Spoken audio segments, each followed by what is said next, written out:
As a physician at Metro General Hospital, I've had my share of difficult conversations with patients and their families. But nothing could have prepared me for the storm that was about to engulf my own family. My sister Emma and I may share the same parents, but we might as well have grown up in different worlds. She's 3 years younger than me. I'm 32, she's 29, but our mother, Eleanor, has always treated her like a perpetually fragile child who needs constant protection. I suppose that's why Emma turned out the way she did, still demanding special treatment, even as a successful real estate agent. My wife Sarah and I had just received the most wonderful news of our lives.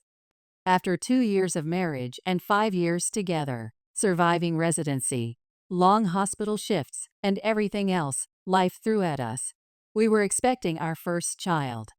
Sarah, who works in hospital administration at the same hospital where I practice, had been glowing ever since we saw those two pink lines. We decided to share our joy with our families before making any public announcements.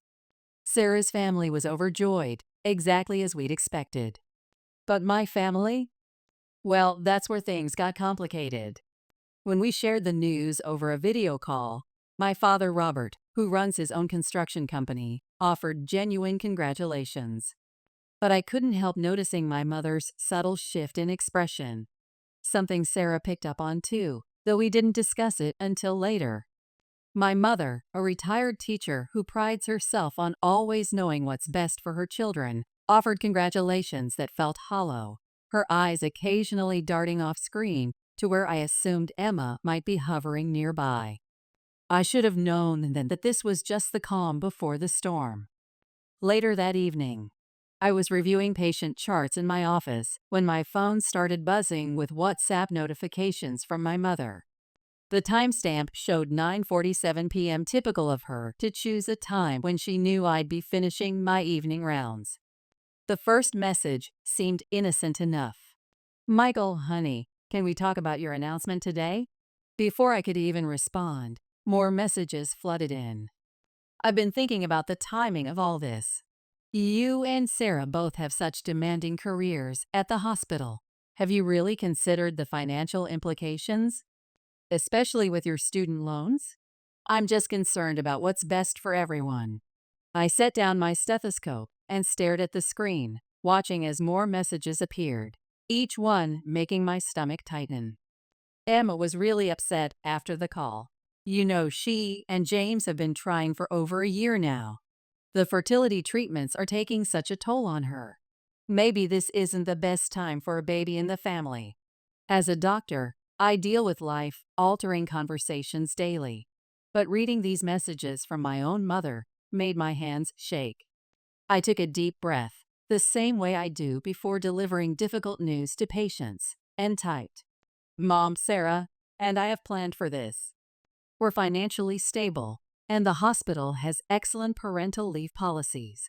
Her response was immediate. "Sweetheart, I really think you should reconsider this pregnancy. Emma is in such a fragile state." I read that message 3 times, the words burning into my retinas under the harsh fluorescent lights of my office. A wave of nausea hit me, not from a 12-hour shift, but from the realization that my mother was actually suggesting what I thought she was suggesting. In my office. As a physician, I've learned to maintain composure in critical situations, but my mother's suggestion sent my medical ethics and family loyalty into a direct collision. I found myself gripping my phone tightly as I typed.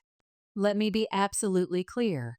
Are you suggesting we terminate a wanted pregnancy because Emma is having fertility issues?" The typing indicator appeared and disappeared several times before her response came through. "Don't put it so harshly, Michael. I'm thinking about what's best for the whole family. Emma and James have been trying for so long, and they've spent so much on fertility treatments. It would devastate her to watch you and Sarah have what she can't have right now." I glanced at the framed photo on my desk, Sarah and I at our wedding, both of us beaming with hope for our future. The same future my mother was now suggesting we should abandon. My response was immediate and firm. "Mom, This isn't a medical procedure to be canceled. This is your grandchild.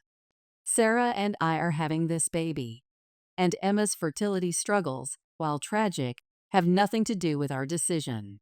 At home later that night, Sarah was waiting up for me when I got home, her hand resting protectively over her stomach as she sat on our couch in our high-rise apartment near the hospital. One look at my face, and she knew something was wrong. "Eleanor messaged you, didn't she?" Sarah asked, her hospital administrator's intuition as sharp as ever. I showed her the messages, watching her face transition from shock to disbelief to anger. As someone who deals with ethical medical decisions daily in her administrative role, she was particularly disturbed by my mother's suggestion. "I knew something was off during the video call," Sarah said, her voice trembling slightly. "But this is beyond anything I expected." I sat beside her, taking her hand in mine. "I'm blocking her number for now. Dad can reach me at work if there's an emergency." "What will you tell your patients tomorrow?" Sarah asked softly. "The ones who come to you desperate for fertility treatments. Knowing your own sister is going through the same struggle?" It was a pointed question that hit home. As an OB/GYN resident during my training, I'd seen countless couples dealing with fertility issues. But this was different. This was my own family trying to use those struggles as emotional leverage against my own child's existence. I pulled out my phone one last time and typed a final message to my mother. "I'm blocking your number. When you're ready to accept this pregnancy and your future grandchild, you can reach me through Dad. Until then, please respect our decision and our family's boundaries." Then I did something I'd never done in my professional or personal life. I blocked my own mother's contact. As a doctor, I'm trained to keep lines of communication open, but sometimes, as I've learned in my practice, the healthiest choice is to create firm boundaries. 2 months later, after the initial confrontation, life fell into a new rhythm. My focus stayed where it needed to be, on Sarah's prenatal care, my patients, and our future. Working at Metro General kept us both busy enough to almost forget about the family drama. Almost. That changed one morning during my coffee break between patient consultations. My phone started buzzing with messages from colleagues, and when I opened my social media, I saw why. Emma had made a public post about family betrayal and emotional negligence. While she didn't name names, anyone who knew our family could read between the lines. It's amazing how some people in the medical profession can be so heartless. Having a medical degree doesn't make you a better person. Sometimes it just gives you a bigger ego. #toxic family, #infertility struggles, #emotional abuse. My mother had shared the post, adding her own commentary. "So heartbreaking to watch one child suffer while another chooses selfishness. Some people forget that being a doctor means having compassion." I stared at my phone, the irony of their accusations not lost on me. Every day, I help families navigate their most vulnerable moments: pregnancies, births, losses. I understand the deep emotional toll of infertility better than most. But this wasn't about medical ethics or professional compassion. This was about emotional manipulation. Sarah found me in my office, her tablet displaying the social media storm.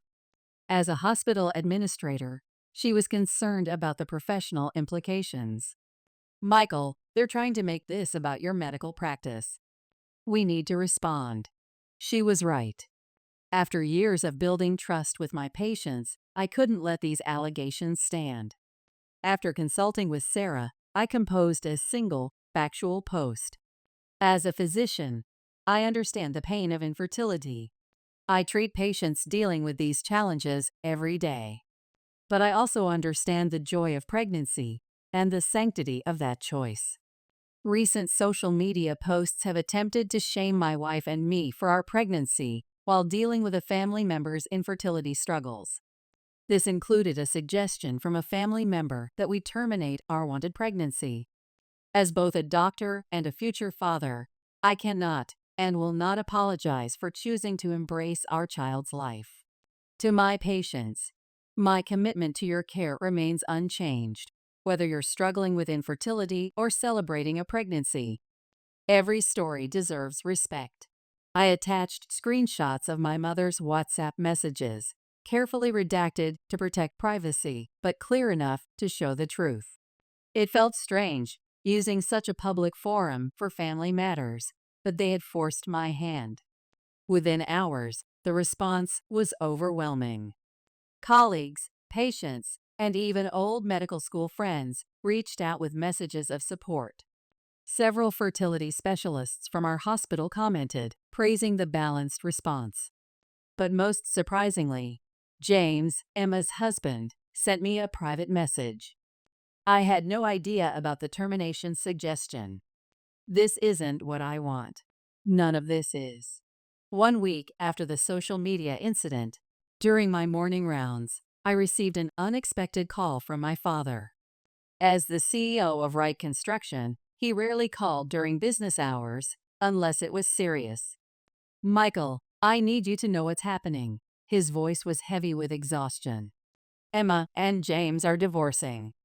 It's it's gotten bad since your post." I leaned against the nurse's station. Medical charts temporarily forgotten. "What do you mean bad?" "The fertility treatments were already straining their marriage. But after your post, well, James saw the truth about how your mother and Emma had been handling things. They had a huge fight. He's moved out and filed for divorce." I closed my eyes, the fluorescent hospital lights suddenly too bright. As a doctor, I've seen how medical struggles can tear families apart, but this was hitting too close to home. "She's moved back home," my father continued. "Your mother's convinced it's all James' fault, says he couldn't handle the emotional challenges of fertility treatment." But I was there last night, Michael. Emma was screaming about how everyone else gets to have what she can't. She's not well. Has she considered counseling? The doctor in me couldn't help asking. "The hospital has excellent fertility counselors. Your mother won't hear of it. Says Emma just needs family support, not strangers telling her how to feel." He sighed, the sound of a man watching his family crumble. "I'm at my limit, son. I love your sister, but your mother's enabling isn't helping anyone." After ending the call, I found Sarah in her office, buried in hospital administrative work. Her face fell as I shared the news. "I feel terrible for James," she said, resting a hand on her growing belly. "But honestly, I'm relieved he's getting out. What they wanted us to do to our baby, that's not something you can just move past."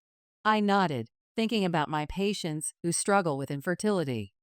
We help them build families, not tear other families apart. The irony wasn't lost on me that while I spent my days helping people create families, my own was disintegrating. "Should we take down the post?" Sarah asked, ever practical. "No," I replied firmly. The truth needed to be told. We can't protect Emma from reality any more than we can magically give her a baby. Sometimes being a doctor means accepting what you can and can't change. 7 months later, Metro General Hospital. The irony wasn't lost on me that I was now on the other side of the delivery room. After years of helping bring new life into the world, I watched in awe as my colleagues delivered our son. Sarah was incredible throughout the whole process, and when they placed our little boy in her arms, the outside world, all the family drama, the social media storms, the tension just melted away. "He's perfect," Sarah whispered, her hospital administrator composure completely gone, replaced by tears of joy. Having worked together in this very hospital through residency, long shifts, and countless emergencies, this moment felt surreal. Our room quickly filled with well-wishers from both the medical and administrative staff. Nurses I worked with daily, administrators from Sarah's department. Even some of my regular patients sent flowers. Sarah's family arrived within hours, bringing warmth and genuine joy to the occasion. My father came too, alone, his eyes welling up as he held his grandson. "He has the Chen family chin," he said softly, managing to make us both laugh through our tears. The moment was bittersweet, perfect in its joy, but with visible gaps where family should have been. 2 days later, at home, we were settling into our new routine when my father called with news I'd been half expecting. "Your mother's been insisting I help her see the baby," he said, sounding tired. "She keeps saying she has grandmother rights. I told her that's not how it works." I was changing our son's diaper as I spoke on speakerphone, still amazed at how tiny he was. "And Emma?" He paused, searching for words. "She's still living at home. The divorce is final. She's been making comments about how unfair it is that some people get babies they don't deserve. As a physician, I've counseled many patients through pregnancy loss and infertility. I understand the pain, the unfairness of it all. But watching my sister turn that pain into weapons against my own child, that was something my medical training hadn't prepared me for. Dad, I need you to understand something," I said, gently swaddling my son. "As both a doctor and a father, I have to protect my family. Mom's suggesting we terminate this pregnancy. Emma's attempts to shame us publicly. Those aren't things we can just forget. This little boy deserves better than to be born into that kind of toxicity." "I understand, son," he replied, and I could hear the resignation in his voice. "I'll keep running interference. Just send me pictures sometimes." After hanging up, I joined Sarah in the nursery. She was in the rocking chair, humming softly to our son. The sight of them together, my wife, who works tirelessly to make our hospital run smoothly, now navigating the challenges of new motherhood, filled me with a sense of peace I hadn't felt in months. "Your mom tried reaching out through the hospital board," Sarah mentioned quietly.